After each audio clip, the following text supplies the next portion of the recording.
अखंड मंथन के सभी दर्शकों को नमस्कार। मैं हूं शेखर त्रिपाठी और आप देख रहे हैं हमारा YouTube चैनल अखंड मंथन। जैसा कि आप सभी दर्शकों की ये मांग थी कि हम भविष्य मालिका पर और भी विस्तार से आपको जानकारी प्रदान करें, तो इसीलिए अब हम आरंभ करने जा रहे हैं भविष्य मालिका वेब सीरीज का 9वां सीजन का 5वां एपिसोड। जैसा कि पिछले चौथे एपिसोड में हमने आपको बताया था कि कलयुग की आयु 5000 वर्ष ही है और इस समय कलयुग और सतयुग का संधिकाल का समय आरंभ हुआ है और इसी अंतराल में भगवान कल्कि का अवतार होगा। भविष्य पुराण, विष्णु पुराण, भविष्य मालिका जैसे ग्रंथों में कल्कि अवतार के प्रकट होने का प्रमाण कुछ इस प्रकार से प्राप्त होता है। श्रीमद् भागवत में कल्कि अवतार के प्रकट होने का वर्णन कुछ इस प्रकार से किया गया है। शंभुल ग्राम प्रमुख ब्राह्मणस्य महात्मना रावणे विष्णु यस्त कल्कि प्रादुर्भिष्टि, अर्थात संभल नामक ग्राम में विष्णु यश नामक ब्राह्मण के घर पर कल्कि अवतार का प्राकट्य होगा। इसी प्रकार विष्णु पुराण में भी भागवत के इसी दृष्टिकोण का समर्थन किया गया है। लिखा गया है, भागवत वासुदेवस्यश संबल ग्राम प्रधान ब्राह्मणस्य विष्णु पशा रूपे ब्रह्म यसत रूपिणो अस्त गुणादि समन विता काला रूपी। महर्षि व्यासदेव ने संस्कृत महाभारत के बाण पर्व में जो विवरण दिया है वह लगभग वैसा ही है। वो कहते हैं कि कल्कि विष्णु यशनम देवीता कला प्रतोदिथा। इसके अतिरिक्त देवी भागवत पुराण में भी विष्णु यशा का नाम गरुण बताया गया है। संबल नामक गांव का वर्णन पुराणों में मिलता है। ओडिशा के संतों ने संबल नामक गांव में विष्णु यशा के घर में भगवान के प्रकट होने का वर्णन किया है। महापुरुष अच्युतानंद ने भी अपने कल्कि कल्प के 7वें खंड में लिखा है कि विष्णु शर्मा के घर भगवान के रूप में एक बालक ने जन्म ले लिया है। अच्युतानंद की गुरु वल्ल गीता भी इसी दृष्टिकोण का समर्थन करती है और ये बात उनके अन्य 13 जन्म शरण में कही गई है। उदाहरण के लिए संबल गांव में विष्णु यशा के घर भगवान का जन्म होगा।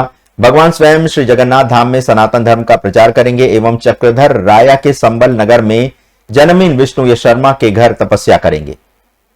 किंतु संबल नाम के गांव को लेकर कई प्रकार के विवरण मिलते हैं। इनमें से वास्तविक संबल कौन सा ग्राम होगा, इस रहस्य से अभी तक पर्दा नहीं उठ पाया है। ब्रह्मवैवर्त पुराण में भी एक बार कार्तिकेय ने भगवान शिव के भक्त नंदिकेश्वर से पूछा कि भारत में शिव और देवी शक्ति का निवास स्थान कहां है। तब उन्होंने बताया था कि यह बिरजा क्षेत्र था। इस क्षेत्र को अविमुक्त क्षेत्र भी कहा जाता है क्योंकि यहां हर भगवान और गौरी के रूप में वे एवं निर्जा रूप में एक साथ रहते हैं। इसके बारे में कहा जाता है, यद पुण्यतमम क्षेत्रे चंद्र देवे पिनाक दिकः चंद्रा देवी स्वयं गौरी चंद्र देवो जनार्दन। दूसरे शब्दों में स्वयं पिनाक पाणी शिव, देवी गौरी और देव जनार्दन ने उस पवित्र क्षेत्र को सजाया था।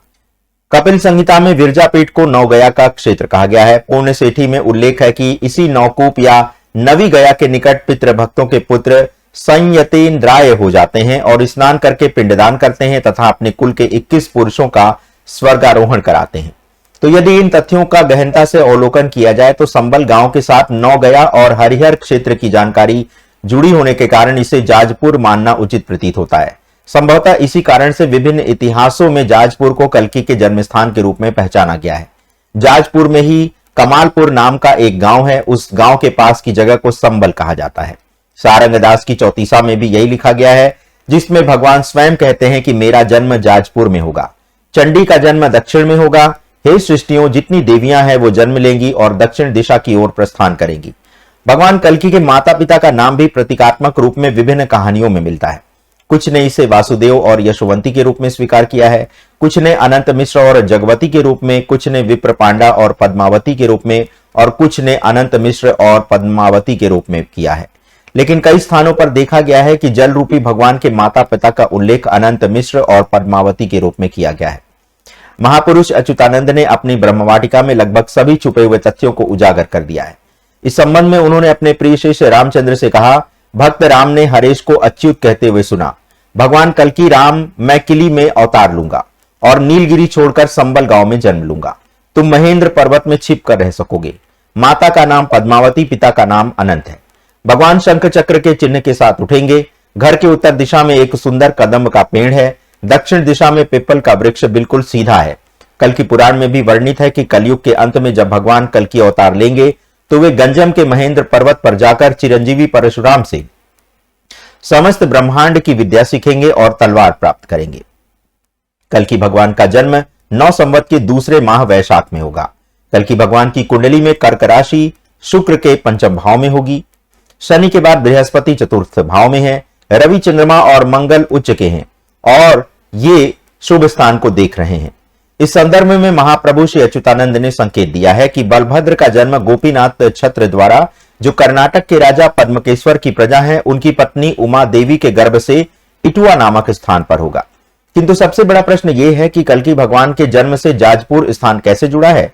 वास्तव में जाजपुर का वास्तविक नाम जाजीपुर है एवं इस स्थान को कई ग्रंथों में सत्ता के सबसे प्रमुख एवं अत्यंत प्राचीन केंद्र के रूप में देखा गया है। इस संबंध में ब्रह्मवैवर्त पुराण एवं वायु पुराण में काफी चर्चा की गई है। कपिल संहिता के 14वें और 15वें श्लोक में कहा गया है कि पार्वती क्षेत्र भारत भूमि के भीतर के क्षेत्रों में प्रथम है और इस क्षेत्र में भक्तों के लाभ के लिए ब्रह्म रूपदना पार्वती ने स्वयं को बिरजा के नाम से स्थापित किया है। इसी प्रकार आचार्य प्रबोध चंद्र बागची द्वारा संपादित पेश पोथी में जजपुर पट्टा एवं जज नगरी शब्दों का उपयोग किया गया है, जो इंगित करता है कि यह क्षेत्र कभी सत्ता का प्राचीन केंद्र था। पंथवादियों के अनुसार शक्ति पूजा की दृष्टि से 2 भुजाओं वाली दुर्गा मूर्ति सबसे अधिक प्राचीन है और ऐसी प्रतिमाएं भारत में दुर्लभ हैं। जाजपुर की अधिष्ठात्री देवी बिरजा की प्रतिमा 2 धारी है और लगभग 2री शताब्दी ईसा पूर्व की है। इतिहासकार रामचंद्र प्रसाद ने अपनी तृतीया ग्रंथ में लिखा है कि भगवान बुद्ध ने अपने शिष्यों के समक्ष यह भविष्यवाणी की थी कि वह अपने अगले जन्म में पद्मसंभव नाम से जाजपुर अर्थात बिरजा क्षेत्र में पैदा होंगे। चूंकि बुद्ध का अगला अवतार कल्कि के रूप में दशक के मध्य में हुआ है और जाजपुर में उनके जन्म का उल्लेख मलिका में किया गया है, तृतीया ग्रंथ में इस घटना के साथ कई समानताएं देखी जा सकती हैं। 8वीं शताब्दी के आसपास सोमसुल्ही के राजा शुभदकर देव ने इस चौकी पर एक शुभ स्तंभ बनवाया था। इतिहास में उल्लेख है कि यति केशरी का अनुष्ठान 9वीं शताब्दी में जाजपुर में 10,000 नेशिक ब्राह्मणों द्वारा किया गया था। कहा जाता है कि उस यज्ञ में इतने जानवरों की बलि दी गई थी कि वैतरणी नदी का पानी रक्त रंजित हो गया और कुछ लोगों ने पानी पी लिया और उन्हें नशा होने लगा। नदी के पानी का मध्य अर्थात शराब में बदलना संभव नहीं होता यदि यहां सेना प्रणाली की प्रमुख पीठ के रूप में देवी की प्रधानता ना होती। अतः उक्त देवी बिरजा की यह पीठ युगों युगों से भक्तों के सर्वोच्च तीर्थ के रूप में पूजित एवं प्रतिष्ठित रही है। जैसे शिव में शक्ति के बिना कोई अंतर नहीं था, योग माया या प्रकृति की मौलिक शक्ति की मदद के बिना परम ब्रह्म के संगीत का विकास पूरी तरह से असंभव लगता है। इस दृष्टिकोण से इसमें कोई संदेह नहीं है कि भगवान की कल की लीला बिरजा देवी को आश्रय देने वाले सबसे पुराने शक्तिपीठ जाजपुर में ही होने वाली है। लगभग सभी संत साधकों ने कलयुग के क्षय एवं सतयुग की स्थापना हेतु एक अवतारी पुरुष या शक्ति के प्रकट होने को लेकर अपने अपने अलग अलग विचार रखे हैं। यह भी एक सत्य है कि इन आत्मविश्वासी ऋषियों की भविष्यवाणियां अलग अलग समय एवं अलग अलग स्थानों पर प्रकट हुई हैं। यह भी एक तथ्य है कि इन सभी भविष्य दृष्टाओं ने स्थानों के वर्णन एवं प्रस्तुतिकरण में कई ऐसे विवरण दिए हैं और कई ऐसी विभिन्नता भी इनके विवरण में देखने को मिलती है। किंतु प्रमुख सत्य स्थिर एवं अपरिवर्तनीय है कि भगवान कल्कि का जन्म धर्म की स्थापना के लिए या तो हो चुका है या फिर होने वाला है। इन ऋषि मुनियों ने कलयुग के अंत एवं सतयुग की स्थापना में सृजन एवं विनाश की प्रक्रिया को अपने अनुभव के आधार पर अलग अलग रूप प्रदान किया है। सुदूर भविष्य के परिवर्तन का स्पष्ट वर्णन और उस समय के लोगों के चरित्र का स्पष्ट वर्णन मलिका साहित्य की आत्मा है, विशेषकर महत्वपूर्ण समाचारों के माध्यम से। मलिका साहित्य आध्यात्मवाद और आत्मज्ञान पर आधारित है। यह सचमुच एक शंकित एवं शोकाकुल मानव आत्मा की मृत जीवनी है।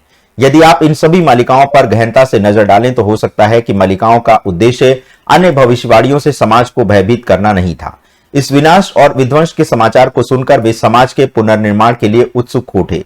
इसीलिए वे अनेक स्थानों पर यह प्रचार करने गए हैं कि यह पापी समाज प्रकट होने पर धर्म में समा जाएगा और अधर्मी लोग इसका कुछ भी बिगाड़ नहीं पाएंगे।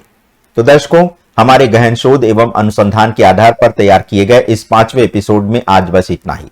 इस वेब सीरीज के अगले 6ठे एपिसोड में देखिए कि किस प्रकार से भगवान विष्णु के भक्त इस पृथ्वी पर अकेले रह जाएंगे, किस प्रकार से आने वाले संकट के निवारण के लिए चैतन्य महाप्रभु का दिया गया महामंत्र संकट निवारण मंत्र बन सकता है, किस प्रकार कलयुग के कष्ट से मिलने वाली मुक्ति, ऐसे अनेक रोचक विषयों को समेटे देखिए हमारा अगला एपिसोड।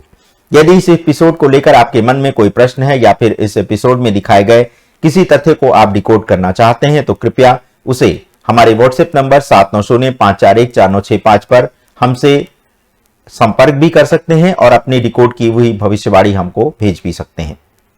तब तक के लिए हमें अनुमति दें। नमस्कार और मिलते हैं आपसे बहुत शीघ्र ही अपने अगले एपिसोड के साथ। धन्यवाद। नमस्कार।